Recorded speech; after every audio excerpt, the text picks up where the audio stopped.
On today's show, we have Zaakir Tameez. Zaakir, you are the author of a new book. I can see it behind you there. Charles Sumner, Conscience of a Nation, new biography of America's premier abolitionist and civil rights leader of the 19th century.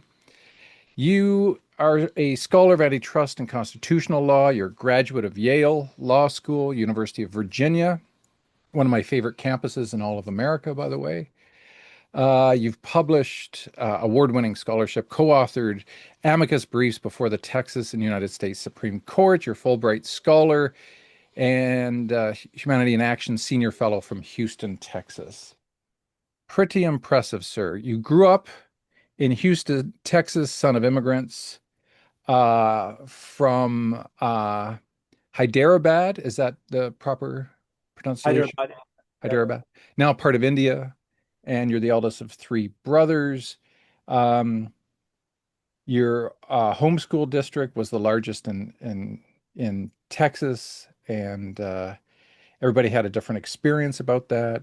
You're very active in political affairs.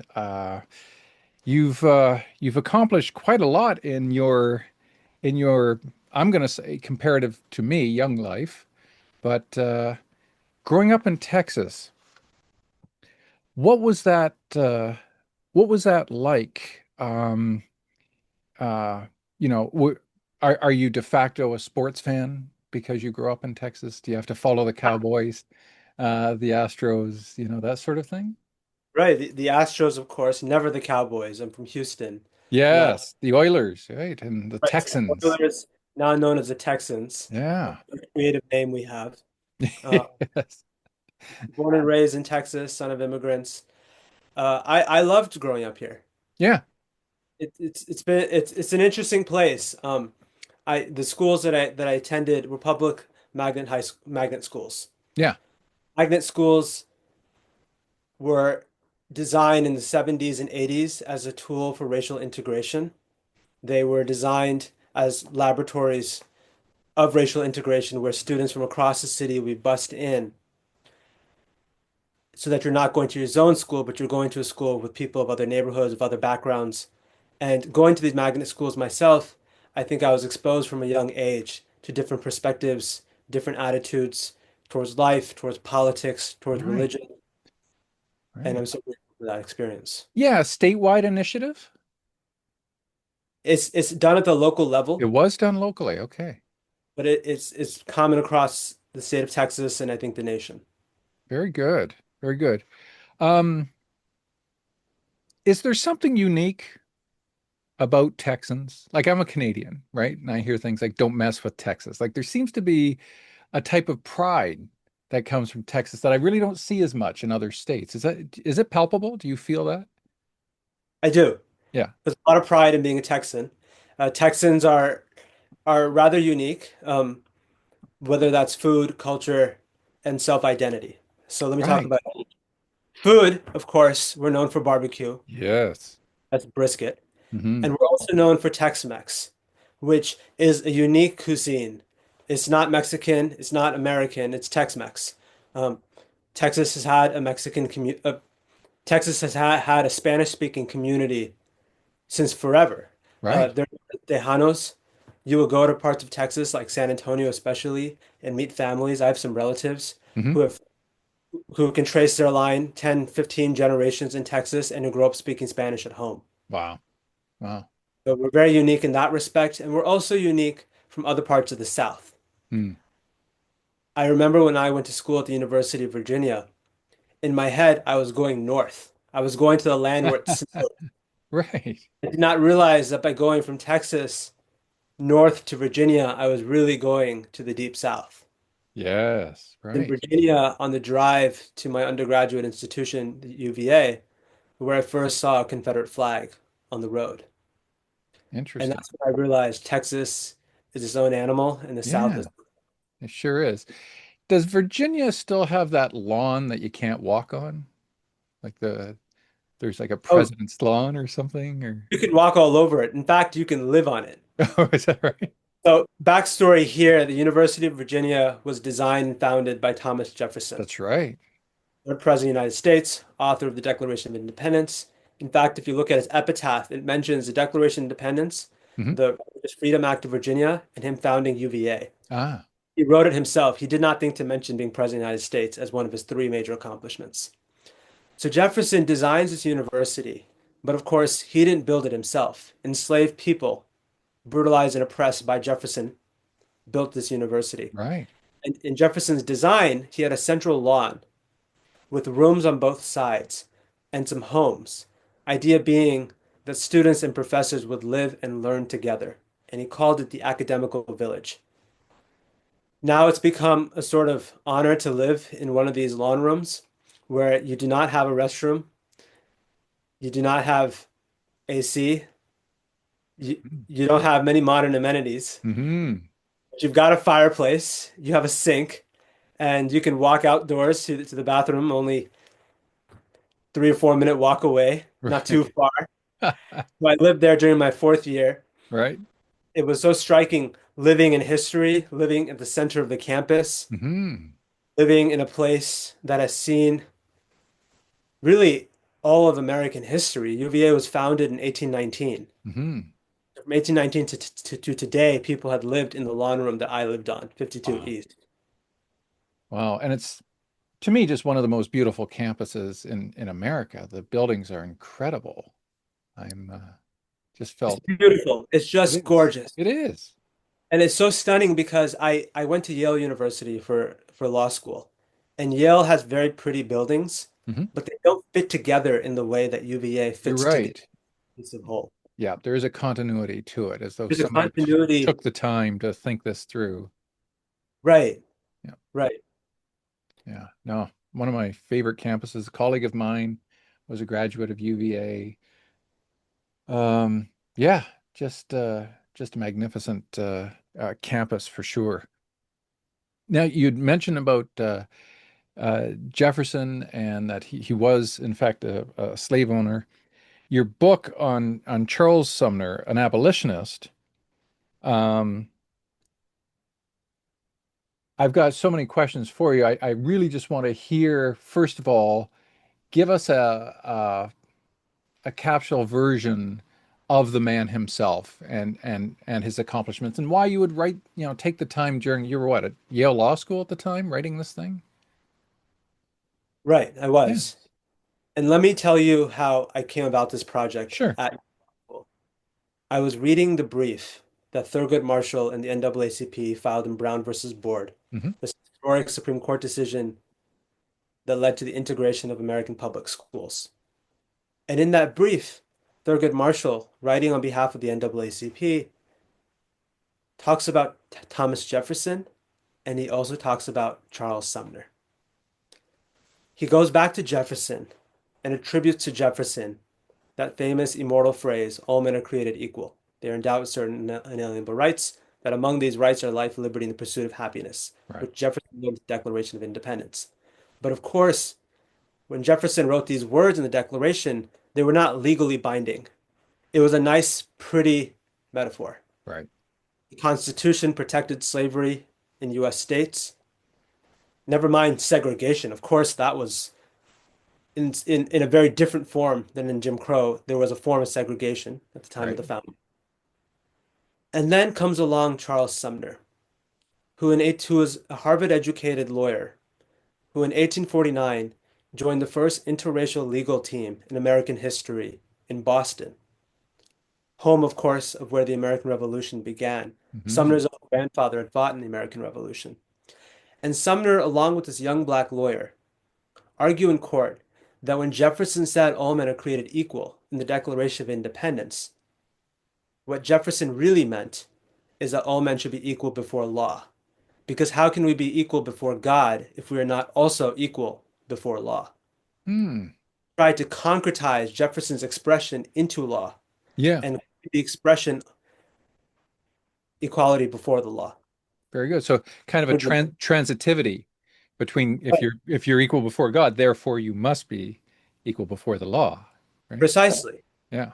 The argument is not successful, but Thurgood Marshall and the NAACP revived that argument in Brown And at the end of one of the sections of the brief, Marshall notes that it was Thomas Jefferson who gave us the phrase, all men are created equal, but it was none other than Charles Sumner who concretized that principle into American law.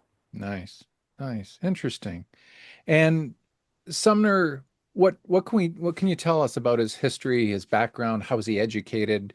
Who were his buddies? How did he grow up? All that kind of interesting stuff. Tell us a bit about the man. Sure, yeah. He grew up in a number of contradictions. Hmm. So let me tell you about two contradictions. The first contradiction is that he is a third generation Harvard educated man. His father went to Harvard and his grandfather went to Harvard. Hmm. But he also grew up in destitute poverty. I shouldn't say destitute, in poverty. Hmm. Poverty because his father was a bastard son of an American revolutionary. His grandfather left behind some money, and his father smartly used that inheritance to pay his way through Harvard. But very few people knew about his father's background because, of course, his parents were never married. Right. And his father failed to have a successful legal career. He was also a lawyer, Hmm. but he didn't have the connections that his name should have given him. He struggled, and accordingly, he lived in one of the few places in Boston that he could afford, the north slope of Beacon Hill, which at the time was a multi-ethnic enclave that included a large community of free African Americans. Right.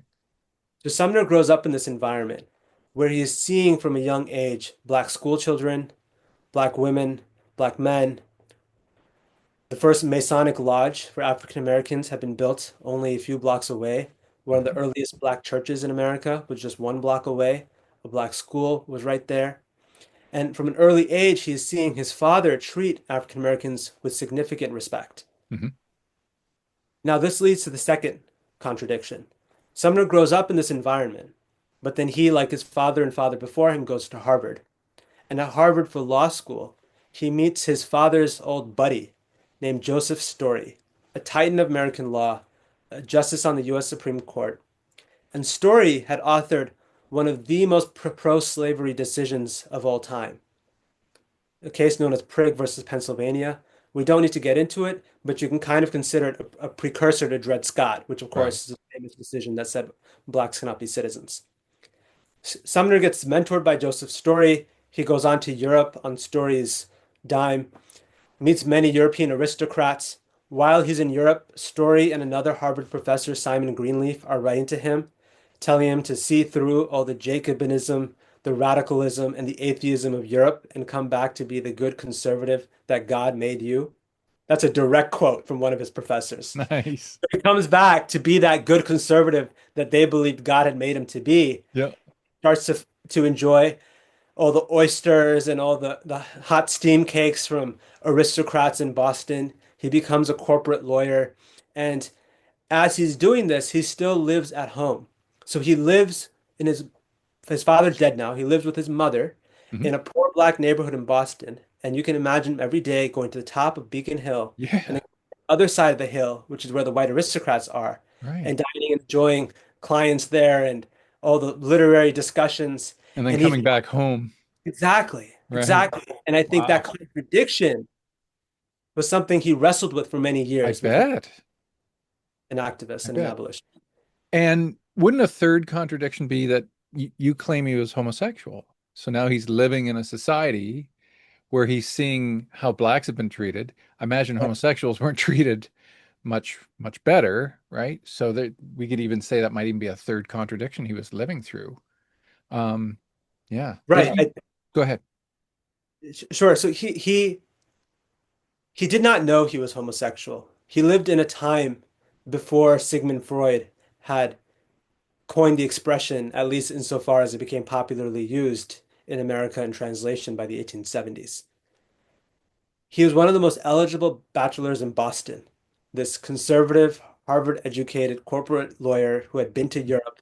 He's dashing, he's good looking, and he just can't seem to find someone to love. Hey, I'd marry him. And he's struggling with that. And of course, he gets close to another man, and they together would go out on carriage rides looking for women and Hmm. not seem to find one. They would come back home, go to a pub, order strawberries and cream, spend nights together at this man's apartment.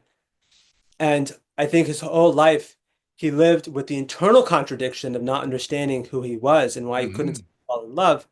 And the exterior contradiction is less so discrimination and marginalization for being homosexual, which is how we would understand things today, Hmm. but more so the skepticism and prejudice that comes with being a bachelor, an unmarried man by his Yeah. 40s, 50s.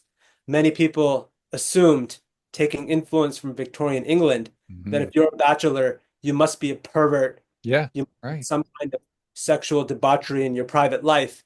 And that suspicion of being a bachelor was something he had to deal with Hmm. higher adulthood. Right. Right. Now, with the usual, um, you know, traditions of society at that time, this other man with whom he was kind of palling around with, uh, do we know his name? So his name is Samuel Gridley Howe. Okay.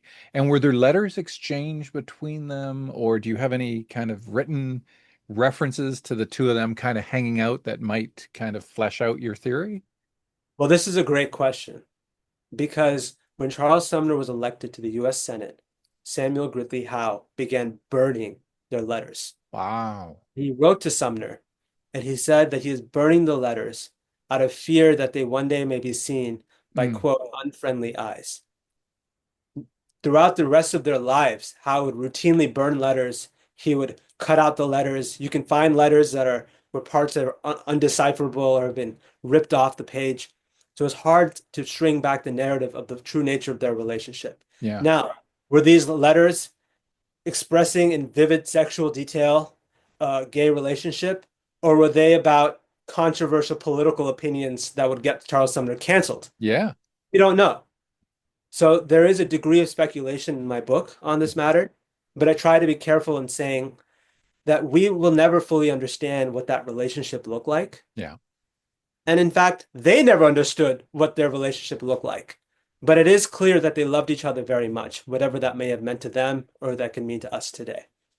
Right. They could have been like best friends, right? Like we Right. don't know fully about this. Now, when he was in Europe, did he ever meet like Oscar Wilde? Did he, right? Like did he ever move in circles of the gay community? Like, do we know who he was hanging out with in terms of Yeah. society? So he went to Europe in the 1830s. That was his formative trip to Europe. He spent 4 years traveling through France, through Germany, through England.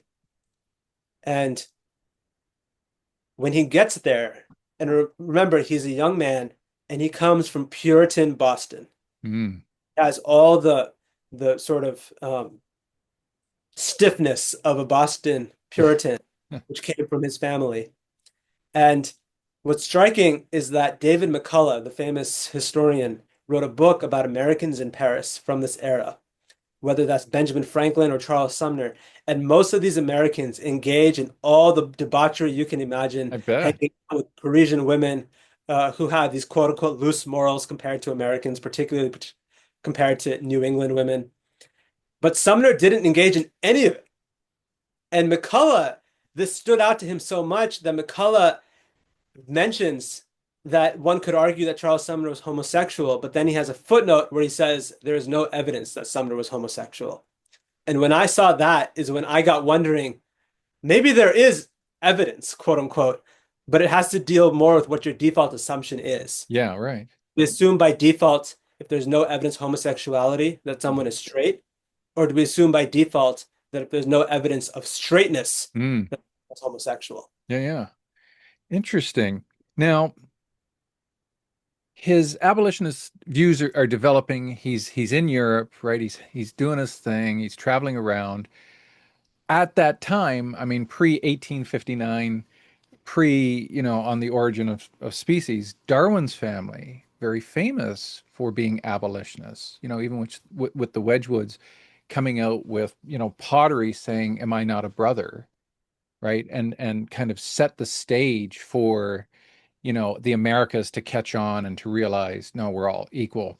To me, these are very telling signs. I'm a child of the Enlightenment. I'm a huge fan of the Enlightenment and the values that came out of the Enlightenment, which were, science and reason, but also cosmopolitanism, that every human is equal no matter who you are, and women too, right? Like everybody gets included in that. And then the idea of progressivism, that things are getting better and are going to get better, but it's us, it's the humans, right? It was a very kind of humanistic kind of movement that said we're the ones who have to bring about change.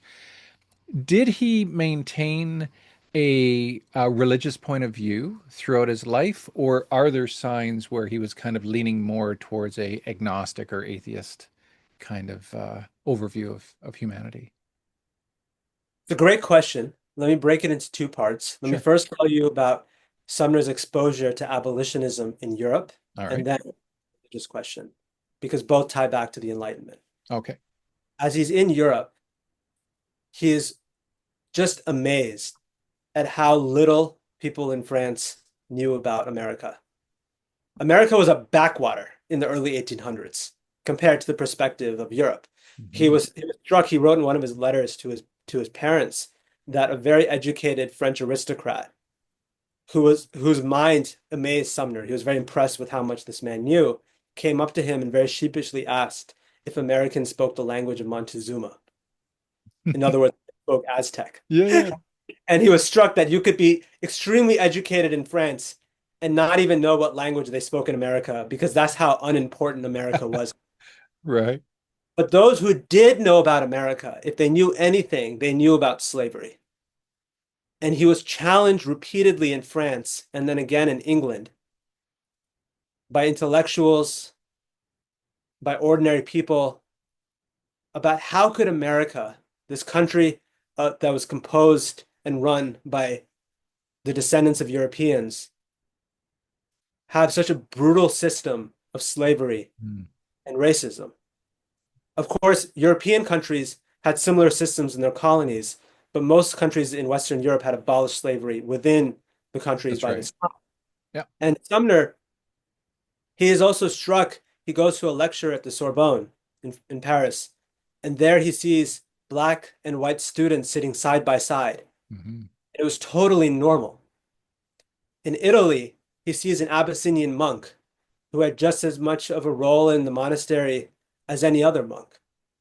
And that led to his own reflection and recognition that he was complicit in a system of slavery and racism. And also later on, when he becomes a senator, that for America to have any standing in the global order, it needed to excise itself from this original sin of slavery. Mm. Now, on the topic of sin, we can get to religion. Um, Sumner was not much of a churchgoer, and there was a misconception that he was not religious, but he did keep two Bibles by his bedside. And for him, religion had much more to do with the here and now as Mhm. opposed to the afterlife. He had grown up in a Unitarian family. Right. Unitarians were notorious or famous for this point of view, Hmm. this extreme focus on the now, and this belief that if we do good in this world, God will reward us in this world. That if we do good in building this nation, God will reward this country. And the converse, if we do badly, God will punish this country. So when he goes on to be US Senator in the 1850s, he is constantly warning his pro-slavery colleagues that if they continue to spread slavery into the West, they will, quote, evoke the avenging punishment of a just God. And then he warned that there may one day be a fratricidal, parricidal war, a war that would be one of the cruelest in the annals of human history. What year was that he was saying that? This is in 1854, 6 years. So he's prescient. He's president. This Yeah. is 7 years before the Civil War Wow. began. And when the war does start, he sees it as a kind of plague sent by God, much like the plagues Yeah. In the that were Old sent. Testament. Yeah. Exactly. After battles like Shiloh and Gettysburg and Mm. Antietam, extremely bloody affairs, Yeah. hundreds of thousands of people are dying. Sumner's own brother died in the Civil War. And as he's reckoning with this bloodshed, he has this one letter where he says, we have more battles to go. We have more suffering to suffer before all will agree to let my people go. Mm. And he felt like God will continue to send plagues on America until Pharaoh gave freedom to the enslaved people. Wow. Wow. And um did he leave any letters, any information after his death that were to be opened, right? Like did he do one of those kind of I'm gone now, so you might as well find out about the real me, or is there still a bit of mystery surrounding his life in terms of his religious beliefs, his sexual beliefs, those types of things? There's almost nothing in his letters relating to his father. Hmm. And that strikes me as a deliberate omission. What's interesting is I can't prove it was a deliberate omission because I don't have a letter from him where he says, I'm going to destroy my letters related Right. to talk about my father, of course. Yeah. But to think there's all these letters that I have, there are more than 30,000 letters that Hmm. Charles Sumner left behind, both in his own estate, but also in the collections of other people. Right. Nothing about his father, very little about his mother, very little about his upbringing, even his childhood in Black Boston. Right. Very, very little about his own recollections from that time. Wow. Wow. Now, here's a question uh, that I've been dying to ask you. Okay. Okay. This is the one I've been thinking about and thinking about. I'm a huge fan of Americana. I know that sounds weird for a Canadian to say, but we're 90 minutes from the US border. All of the media my whole life has been from US television stations, radio, all that kind of stuff. So I'm thoroughly immersed in US culture and US history, not to the diminishment of my understanding my own countries, but I've always been fascinated by Americana. And uh, I'm a huge fan of Walt Whitman. Yeah. Whitman wrote his experiences down of the Civil War. And if you ever want to read something incredibly brutal that's very difficult to get through because he does it in such, painful detail of, the field surgeon's kit had to include a saw, had to include a hacksaw because that's the majority of the things were amputations, right? And he was a nurse. Waltman acted as a nurse.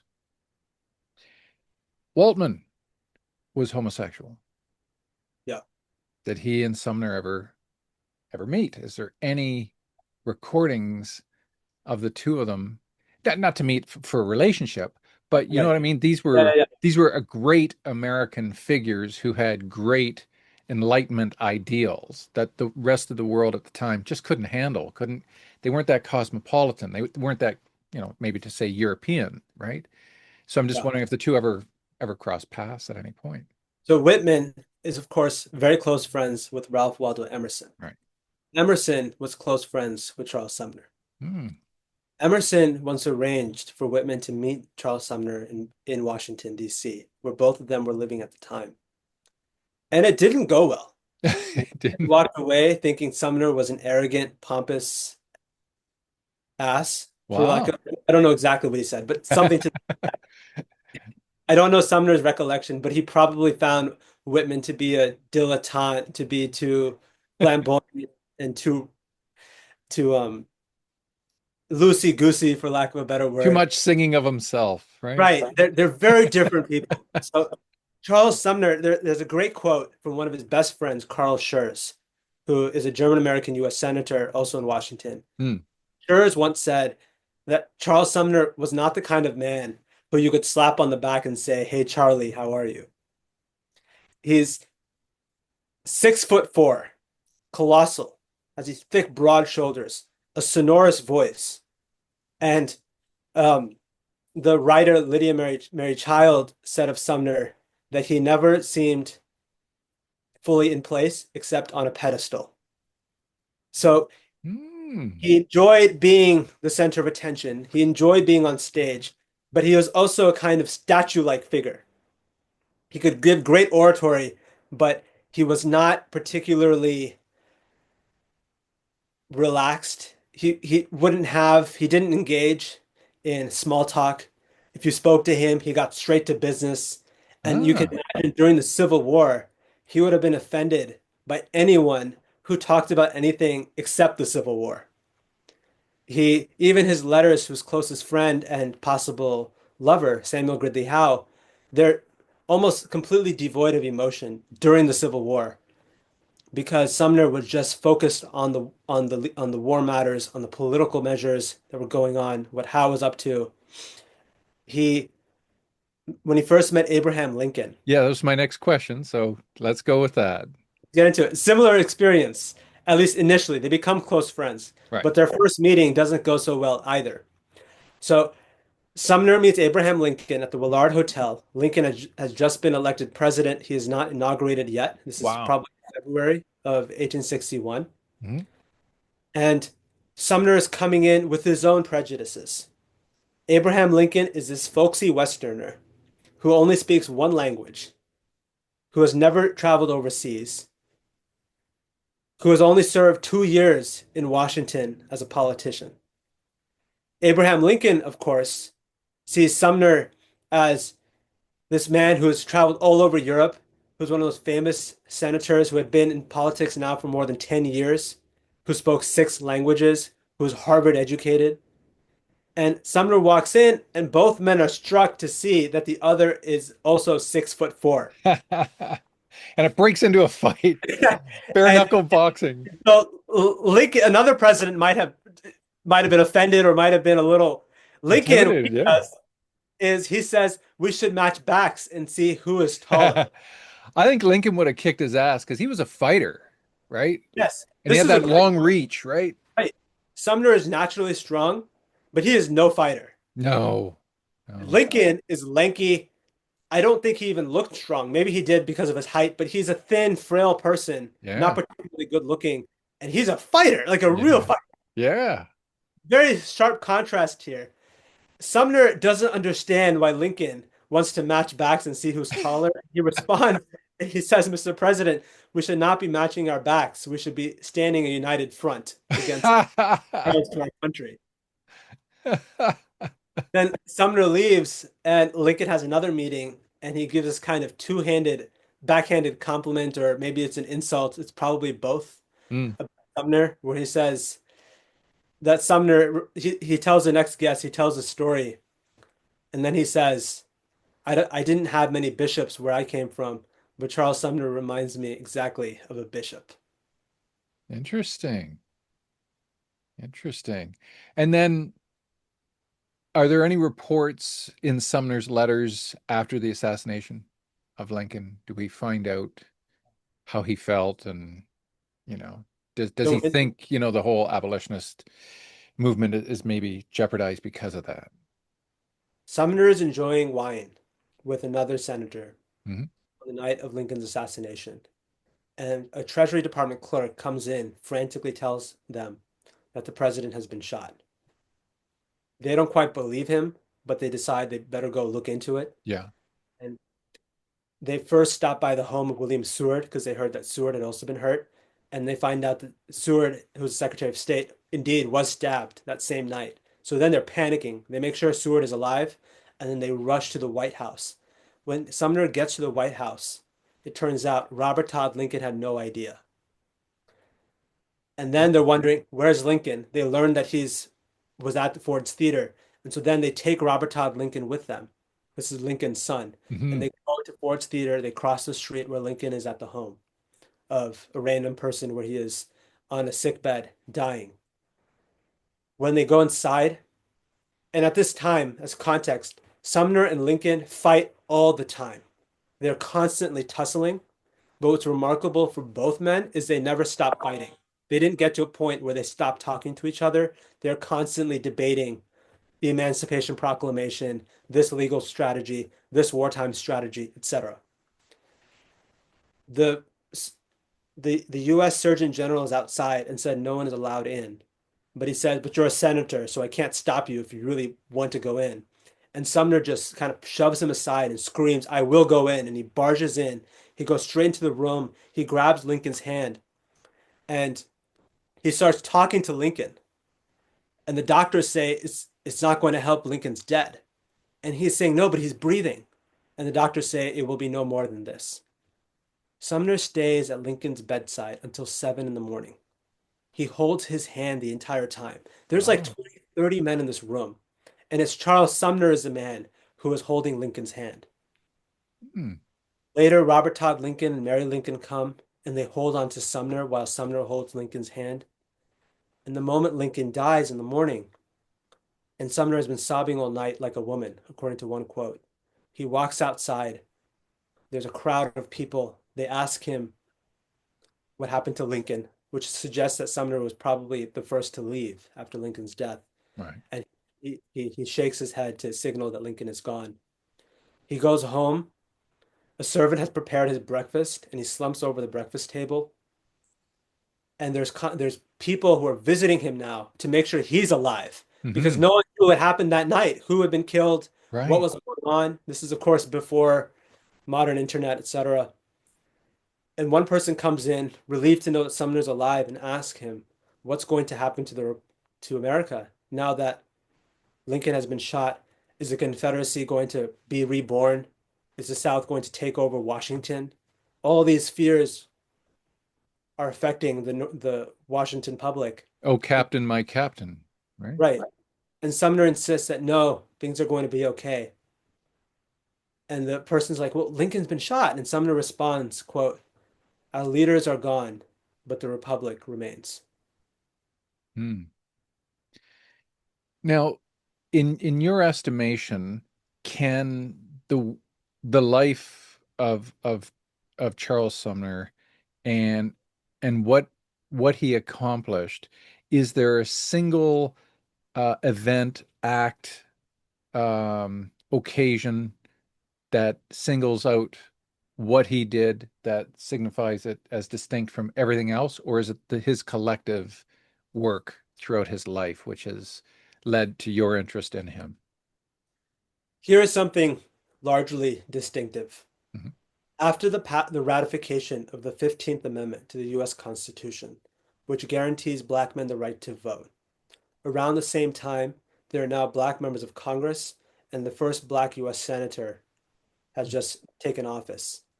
And there's a parade going on in Washington at night celebrating these momentous achievements. And this parade of black churchgoers comes to Charles Sumner's doorstep and they holler for him to come downstairs. He's already in bed, or at least in his bedroom. Somebody somehow gets inside the house, goes upstairs, and gets him out of bed to come down. And he's grumpy when everyone else is celebrating. He's grumpy probably because only weeks earlier, the American Anti-Slavery Society of William Lloyd Garrison, the most notable abolitionist organization in the country, voted to disband, believing the work is done. Yeah. Slavery's done. Yeah. Now black men can vote. The work is over. Yeah. America has become this true multiracial egalitarian democracy. And Charles Sumner tells these celebrants effectively don't celebrate. The work is not done. And he pointed out that black people are still deprived of entry into many white-only public schools. Mm. They're still deprived of entry into churches, that streetcars in many parts of the country are still segregated. And then he points out that Chinese immigrants are being discriminated against in the West. Mhm. And he says that he's not one to celebrate while there's still so much more work to do. This is really notable because there were very few white abolitionists who had such an expansive vision of a multiracial, multi-ethnic, cosmopolitan society, such that not only are whites and blacks equal in court or equal in the legislature, but they are also equal at the restaurant table, Mhm. equal in the church, and further, that this equality should extend beyond white and black to include the yellows of Asia, etc. Yeah, right. And then he spends the last few years of his life pushing for racial integration. Very good. Interesting. Now, as a Canadian looking at American politics today, it's quite quite a bit different from My maybe advice is don't look. maybe earlier generations. Who are the Charles Sumners of today's politics? Are there any in America? And if so, who would those be? I will tell you what the bar is to be a Okay. Charles Sumner today. All right. And then you can think if anyone meets that bar. Sure. We are living in a time of serious questions about the future of American democracy, Hmm. of widespread fears, of the breakdown of rule of law, of politicians denying the validity of elections. And much of this was happening in the 1850s. Right. For example, in 1856, one of Charles Sumner's former colleagues, David Rice Atchison, a U.S. Senator from Missouri who was President pro tem of the Senate, resigns his seat and goes back to Missouri to raise an armed militia and to invade or to go into Kansas, at the time a territory that is going to have a vote on whether it's going to be a slave state or a free state. And Atchison and his men start taking over polling locations at gunpoint, stuffing the ballots, threatening voters, and doing everything they can through violent means to make sure that Kansas becomes a slave state. And Atchison, this former US Senator, tells his men that if we can get slavery to Kansas, we can spread slavery all the way to the Pacific Ocean. As this is happening, there is relative silence in Washington. Many US senators, even from the North, even anti slavery senators, are not speaking out about the crisis in Kansas. Hmm. If they are doing so gently, and they are certainly not mentioning Atchison by name or that situation. For many reasons, one of which is that they live in Washington, D.C., a slave city, where if you were anti slavery, you would be harassed on the street, you would receive death threats on the street, you were putting your own life in jeopardy. Hmm. And there were senators and congressmen, mostly from the South, who were willing to threaten Northerners with duels or to just attack them straight up without warning Like caning. against slavery. So Hmm. this is getting to the caning. Sumner decides that he needs to speak out. And in order to galvanize a public that had been asleep to this democratic slippage in Kansas, Hmm. he needed to speak out in a very dramatic, provocative way, in a way that might lead to violence. Right. He tells a friend in a letter that he is going to utter the quote, most thorough philippic ever uttered in a legislative body.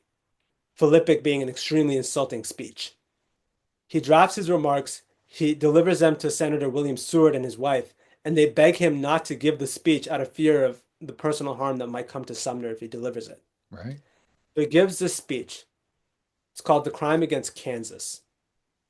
He details the anti-democratic activity in Kansas.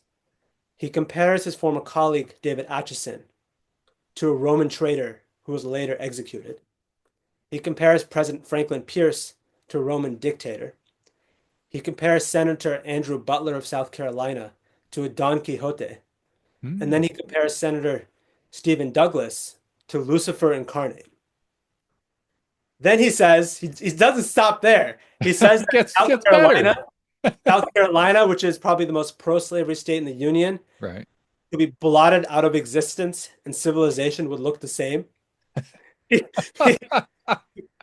He makes fun of Senator Andrew Butler's speech impediment, both referring to his drunkenness, but also referring to the fact that he recently had a stroke and as a result was partially paralyzed Yeah. around.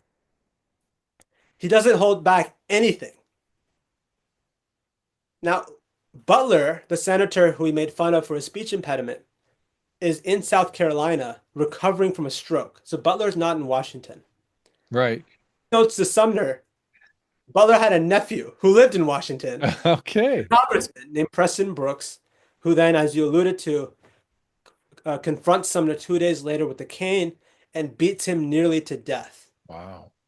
And what's amazing, Sumner, he gets brutalized. He has an injury to above his ear that's nearly an inch deep. He is soaking in a pool of his own blood on the Senate floor. He narrowly survives. It takes him years to recover.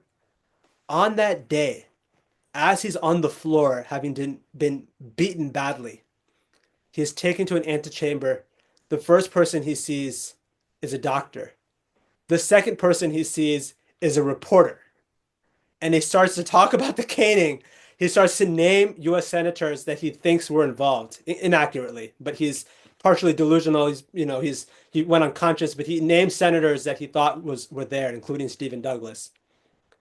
And you can just see how he's taking his own assault, which changes his life forever, and using it to try to get another soundbite for the pro-democracy cause. Right.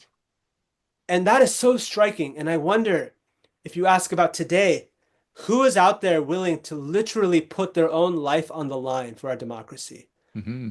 Willing to risk themselves from their position of power in spite of the death threats, in spite of the fear, in order to protect the American project. Right. Yeah, so the bar's set fairly high. And you're kind of living through a low bar era right now. I think so. So, man, look, I wish you a lot of luck with this book. I think it's fantastic. I think you're doing a great job promoting the ideals of this man that most people in America, let alone Canada and the rest of the world, are unfamiliar. And I really appreciate what you're doing. And I want to thank you for being on the show today. Thank you very much, Christopher. I've enjoyed talking to you.